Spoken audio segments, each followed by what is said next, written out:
ვიყობით პატარა ფეხბურთელის ისტორიას, რომლის ცხოვრებაც უბედურმა შემთხვევამ რადიკალურად შეცვალა.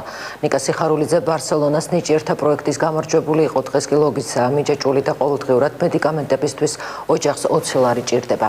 ნიკას ოჯახი ვერც 17,000 ლარს აგროვებს, რომელიც თურქეთში რეაბილიტაციის კურსისთვისაა საჭირო და პატარა ფეხბურთელის ოცნება ოცნებად რჩება.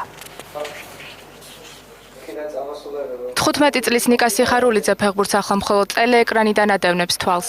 მოზარდი, რომელსაც მწვრთნელები დიდ მომავალს უწინასწარმეტყველებდნენ, დღეს ვერც ვარჯიშს და ვერც დამოუკიდებლად გადაადგილებას ახერხებს.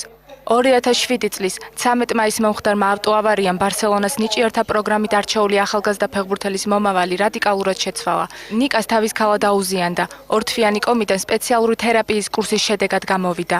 რთული ოპერაციის შემდეგ ლაპარაკის უნარი დაუბრუნდა, თუმცა სიარულს ვეღარ ახერხებს. კაპიტანი რომ ვიღავი ძალიან გამიხარდა.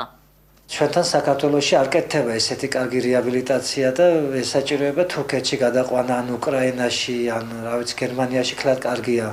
ეს თანხებთანაა დაკავშირებული, რომელსაც ჩვენ ვერ ვძლებთ გადახდას და დაახლოებით 17,000 ლარი ჭირდება, რომ სამთვიანი კურსი ჩაუტაროთ თურქეთში.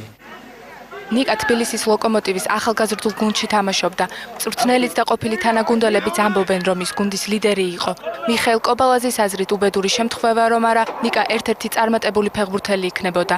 ვარჯიშებიდანვე გავშეტყობოდა, რომ სხვებისგან განსხვავებული, უფრო მობილიზებული იყო, უფრო მიზანმიმართული იყო. რა ვიცი, და პირველივე ვარჯიშიდან ეს სიტყვის ისეთი ბავშვი იყო ნებისმიერი მწვრთნელი, რომ ინატრებდა. კარგი ბავშვი იყო ნიკა, კარგად თამაშობდა, გუნდის კაპიტანი იყო, ცენტრალური მცველი იყო. იყვნენ ესპანეთიდან ჩამოსული მწვრთნელები დასაკვირველად და მოიწონათ ეს ბავშვი. დიდი ხანი თამაშობდით ერთად, კარგად თამაშობდა, ბარსელონას სკაუტი იყო ჩამოსული, მოწვევა ჰქონდა და ეს ამბავი ვარ ხედრო და შეიძლება ეხა ბარსელონაში ითამაშა.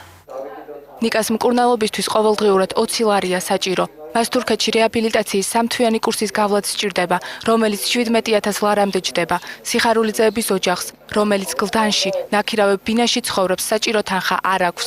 ნიკას ოცნებაა ფეხბურთს კვლავ დაუბრუნდეს და ბარსელონაში ითამაშოს.